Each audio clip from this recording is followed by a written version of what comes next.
نحمده ونصلي على رسوله الكريم اما بعد فاعوذ بالله من الشيطان الرجيم بسم الله الرحمن الرحيم رب اشرح لي صدري ويسر لي امري واحلل عقدة من لساني يفقهوا قولي۔ اللہ سبحانہ وتعالیٰ نے غذا کے اندر ہی علاج بھی رکھا ہے، یعنی غذا صرف ہماری بھوک مٹانے کے لیے نہیں ہے، صرف انرجی دینے کے لیے نہیں ہے، بلکہ اس کے ساتھ ساتھ ہمارا علاج بھی۔ تو جب آپ کبھی بیمار ہو اور کچھ کھانے لگے اور سمجھ نہ آئے کہ کھانا چاہیے یا نہیں، تو دعا کر لیا کرے کہ اللہ تعالیٰ اس کو میرے لیے غذا اور دوا دونوں ہی بنا دے، ٹھیک ہے؟ تو کوئی بھی فوڈ آپ کے لیے غذا بھی ہے اور علاج بھی ہے، کیونکہ ہم تو اپنی خواہشات کے پیچھے چلتے ہیں نا، یا پھر شبہات کا شکار ہوتے ہیں، ایسی باتیں بنی ہوئی ان کی کوئی حقیقت نہیں۔ پھر جب زندگی کا ایک وقت آتا ہے جب ہمارا جسم جو بہت زیادہ اس میں ٹاکسنز ہو جاتے ہیں، وہ غلط غذا کھا کھا کے جب وہ اپنے اثرات چھوڑنے لگتا ہے، تو پھر ہم کہتے ہیں اچھا چلو پرہیزی کر لیتے ہیں۔ تو پہلے سے اگر کر لیں تو زیادہ بہتر ہے، ٹھیک ہے؟ تو اگر میں آپ سب کو یہ ہوم ورک دے دوں کہ اپنا بلڈ گروپ جانیں اور اس علم کو مزید تھوڑا سا حاصل کریں، تو اٹس انٹرسٹنگ اور اس سے فائدہ ہوتا ہے۔ پہلی بات یا پہلا اصول کلیہ قاعدہ یہ ہے کہ صحت کو نقصان دینے والی غذا سے پرہیز کریں۔ محمود بن لبید رضی اللہ عنہ سے مروی ہے کہ رسول اللہ صلی اللہ علیہ وسلم نے فرمایا، اللہ تعالیٰ اپنے بندے کو جس سے وہ محبت کرتا ہو دنیا سے اسی طرح بچاتا ہے جیسے تم لوگ اپنے مریض کو کھانے پینے سے بچاتے، اور کھانے کی صورت میں تمہیں اس کی طبیعت خراب ہونے کا اندیشہ ہوتا ہے۔ اچھا، کچھ چیزوں کی الرجی تو بہت معمولی ہوتی ہے لیکن کچھ بہت سیویئر بھی ہوتی، تو اس کا بھی آپ کو پتا ہونا چاہیے، اور جس سے ایک دفعہ نقصان ہو جائے دوبارہ اس راستے پہ نہ جائیں۔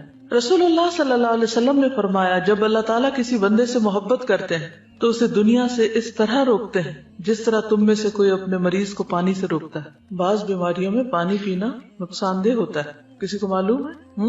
معلوم ہے آپ کو یہ بات؟ کچھ عرصے سے ایک میل اور ایک ٹوٹکا ایسا ہر ایک کو سرکولیٹ کیا جاتا ہے جس میں پانی پینے کے فوائد بتائے جاتے ہیں، اور کہا جاتا ہے کہ 6 گلاس اور 8 گلاس اور 1.5 لیٹر اور اتنا پانی تو سویرے پی لیں اور پھر اتنا پییں اور اتنا پیئیں۔ یہ نسخہ بھی سب کو سوٹ نہیں کرتا، کیونکہ کچھ بیماریوں میں زیادہ پانی پینا نقصان دہ ہے۔ کچھ ہے اندازہ آپ کو وہ کون سی بیماری ہو سکتی؟ کڈنی ریلیٹڈ، کیونکہ بعض لوگوں کی کڈنیز ویک ہوتی ہیں، پوری طرح فنکشن نہیں کرتی۔ جب آپ ایکسٹرا پانی پی جاتے ہیں تو ان کو کام کرنے میں دقت پیش آتی اور وہ نقصان دہ ہوتی۔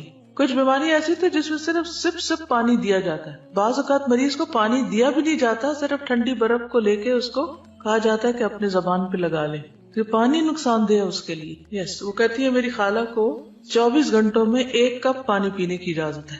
اب اگر وہ اسی طرح کوئی ٹوٹکا پڑھ کے تو 1.5 لیٹر پی بیٹھے تو یہ پانی جو زندگی کی سورس ہے اسی انسان کے لیے نقصان دہ۔ تو یہ ٹھیک ہے، یہ ایکسٹریم کیسز میں ہوتا ہے، لیکن ویسے بھی ہر چیز کے اندر اعتدال ضروری ہے۔ کچھ عرصے تک تو یہ تھراپیز آپ کو کام دیں گی، کچھ عرصے کے بعد پھر وہ آپ کے لیے الٹا مشکل کا سبب بنے گی۔ ایک اور چیز یہ ہے کہ جب پانی پیئے مثلاً تو ایک دم انڈیلے نہیں، انڈیلنے سے پرہیز کریں۔ مسنون طریقہ کیا ہے؟ 3 سانس میں پینا، اور اس کو بھی جیسے گھونٹ گھونٹ پیتے ہیں، یعنی جیسے کھا کے پیتے ہیں اس طرح پیئیں، ٹھیک؟ ایک ہوتا ہم تیزی سے پی جاتے ہیں، تیزی سے نہیں پی، رائٹ؟ گھونٹ گھونٹ گھونٹ گھونٹ کر کے، یعنی یہ نہیں کہ آپ کے ہونٹوں سے حلق میں جا پڑے، ٹیپ کھل گیا اور وہ ڈائریکٹ وہاں جائے، یعنی کہ آپ کی زبان اور آپ کا منہ جو ہے اس کا مزہ چکھے۔ اس طرح پینا زیادہ فائدہ مند ہے، لیکن ہم لوگ ہر وقت جلدی میں ہوتے ہیں نا، ہم کہتے ہیں جلدی سے یہ کام کر لیں، جلدی سے وہ کر لیں، اور پھر بس کچھ اور کریں۔ تو ہے فرماتے ہیں کہ میں نبی صلی اللہ علیہ وسلم کی خدمت میں حاضر ہوا، آپ کے سامنے روٹی اور خشک کھجور تھی، روٹی اور خشک کھجور جیسے چھوارے ہوتے ہیں۔ نبی صلی اللہ علیہ وسلم نے فرمایا قریب ہو جاؤ اور کھاؤ۔ میں خشک کھجوریں کھانے لگا تو نبی صلی اللہ علیہ وسلم نے فرمایا تم خشک کھجوریں کھا رہے ہو حالانکہ تمہاری آنکھ دکھ رہی ہے، یعنی اس مرض میں خشک کھجور ٹھیک نہیں۔ میں نے عرض کیا کہ میں دوسری طرف سے چبا رہا ہوں، جو آنکھ دکھ رہی ہے اس کی طرف سے نہیں۔ اس جواب پر رسول اللہ صلی اللہ علیہ وسلم مسکرا دیے۔ کھانے کے لیے ہم سب کوئی نہ کوئی ریزن تلاش کر لیتے ہیں، ٹھیک ہے؟ اس سے کیا پتا چلتا ہے؟ پرہیز کی بات سمجھ آتی ہے، بیماری میں خاص طور پر پرہیز، جو چیز نقصان دہ ہو وہ نہ استعمال کی جائے۔ نبی صلی اللہ علیہ وسلم کے پاس تو جو بھی علم تھا وہ وحی کے ذریعے تھا، ٹھیک ہے؟ تو اس لیے ان چیزوں کو تو ہم ایز اٹ از لے سکتے۔ پھر بلا وجہ کی دوائیوں سے پرہیز۔ کچھ لوگوں کو دوائیاں کھانے کا شوق ہوتا ہے، تسکین ہوتی ہے ان کو دوا کھا کے۔ اچھا، کچھ بچوں میں بھی یہ مزاج پایا جاتا ہے، وہ بڑے شوق سے دوا کھاتے، جہاں کہیں کوئی دوا دیکھتے ہیں وہ کھانے کے لیے مانگتے ہیں، کیونکہ اب کئی طرح کے فلیور بھی شامل کر دیے گئے دواؤں میں، کوئی وہ سیرپ پی جائیں گے، کوئی گولیاں کھا جائیں گے، تو اکثر یہ مسئلے رہتے ہیں چھوٹے بچوں کے ساتھ۔ کچھ بچے ان کو بہت مشکل ہوتی ہے دوا پلانے میں، وہ نہیں پیتے، ان کے بھی مزاج فرق ہوتے ہیں۔ تو چھوٹی چھوٹی تکلیف میں فوراً دوا نہیں لینی چاہیے. پہلی چیز یہ ہے کہ غذا سے علاج کریں، پرہیز سے کام لیں، اور اگر نہیں علاج ہو رہا، نہیں تکلیف ٹھیک ہو رہی تو دوا لیں، اور وہ بھی ضرورت کی لیں، اور کثرت سے پرہیز کریں. جی، کیونکہ میں نے ایک ڈاکٹر سے پوچھا، انہوں نے مجھے کوئی دوا ریکمینڈ کی، تو میں نے کہا اس کے کوئی سائیڈ افیکٹس نہیں. وہ کہنے لگے ٹو بی ویری آنےسٹ، ہر دوا کے سائیڈ افیکٹس ہیں. یعنی کوئی اگر یہ کہے بھی نا کہ اس کے کوئی سائیڈ افیکٹس نہیں، تو یہ ماننے کی بات نہیں. ہر دوا کے، کیونکہ دوا ہے نا، اور خصوصاً ہماری دوائیاں جو بنتی ہیں سب اسٹینڈرڈ بھی ہوتی ہیں، اور اس کے علاوہ جو کیمیکلز اس میں ہوتے ہیں اور جو پروسیسڈ ہوتی ہیں بہت زیادہ.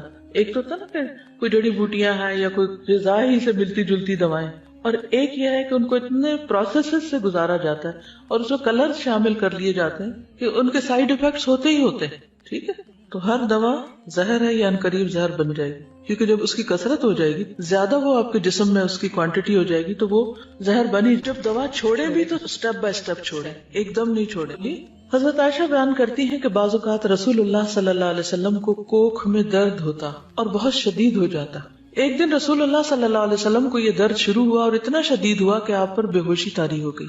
ہمیں اندیشہ ستانے لگا، لوگ بھی خوف زدہ ہو گئے، اور ہمارے خیال کے مطابق آپ کو ذات الجم کی شکایت تھی، نمونیا جس کو بولتے ہیں. چنانچہ ہم نے رسول اللہ صلی اللہ علیہ وسلم کے منہ میں دوا ٹپکا دی، جس سے آپ کی وہ کیفیت ختم ہوئی. طبیعت کچھ سنبھلی تو آپ کو اندازہ ہو گیا کہ آپ کے منہ میں دوا ڈالی گئی ہے. آپ نے اس کا اثر محسوس کیا. آپ نے فرمایا تمہارا خیال یہ ہے کہ اللہ عز و جل نے مجھ پر اس بیماری کو مسلط کیا، حالانکہ اللہ اسے مجھ پر کبھی بھی مسلط نہیں کرے گا. اس ذات کی قسم جس کے ہاتھ میں میری جان ہے، گھر میں میرے چچا کے علاوہ کوئی آدمی ایسا نہ رہے جس کے منہ میں دوائی نہ ڈالی جائے. یعنی ان سب نے مل کے میرے منہ میں ڈالی ہے، اب ان کے منہ میں بھی ڈالی جائے. ٹھیک، یعنی حتیٰ کہ کوئی شخص بے ہوش ہو یا بعض امراض ایسے ہیں کہ اس میں دوا دینے سے پہلے اس سے پوچھ لینا چاہیے. اس لیے بہت سے ڈاکٹر سائن لیتے ہیں کہ آپ راضی ہیں اس پر. خصوصاً سرجریز میں تو آپ دیکھیں کہ سگنیچر کرنے پڑتے ہیں اور ڈسکلیمرز ہوتے ہیں کہ ہم ذمہ دار نہیں ہیں. ٹھیک ہے، ہم آپ کی مدد کرنا چاہتے ہیں، لیکن اگر کچھ ہو گیا تو آپ خود ہی ذمہ دار ہیں. پہلا پوائنٹ کیا ہے؟ پرہیز علاج سے بہتر ہے. دوسرا، بلا ضرورت دوا سے اجتناب کی. ایک اور چیز یاد رکھیے، جب کسی بھی دوا کے کھانے سے کوئی ری ایکشن فیل ہو رہا آپ کو، آپ کے جسم کے اندر کوئی چیز ایسی محسوس ہو رہی یا اسکن پہ یا کسی بھی طرح، تو فوری طور پر پھر مزید کنسلٹ کر لینا چاہیے. پھر موسموں کے اثرات کا خیال رکھنا چاہیے. سخت سردی اور سخت گرمی کے منفی اثرات سے بچنے کے لیے ہر ممکن احتیاط اور پرہیز، گھر، لباس، خوراک، تمام چیزیں موسم کے تقاضوں اور ضروریات کے مطابق ہوں. یعنی پرہیز صرف کھانے کا نہیں بلکہ انوائرنمنٹ کو بھی اپنے حسب حال کرنا چاہیے. بہت زیادہ کمفرٹیبل بھی نہ ہو کہ انسان سونے ہی لگ جائے، اور ایسا بھی نہ ہو کہ بیمار پڑ جائے. کچھ لوگ اتنی ہیٹنگ کر لیتے ہیں، اس سے بھی نقصان ہوتا ہے. اور کچھ لوگ جو ہے وہ جرسی کے بغیر باہر نکل جاتے ہیں اور بیمار ہو کے واپس لوٹتے ہیں، تو وہ بھی ٹھیک نہیں. احتیاط بہتر ہے، اعتدال بہتر ہے.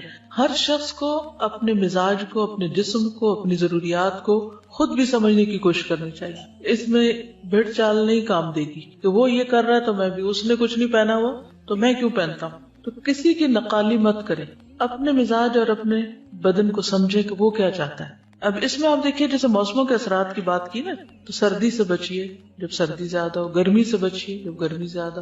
اسی طرح اگر بہار کے موسم میں آپ کو کسی خاص پودے سے الرجی ہے یا اور کوئی چیز سوٹ نہیں کرتی تو اس سے بھی بچنے کی ضرورت ہے. پھر وبائی اور متعدی امراض.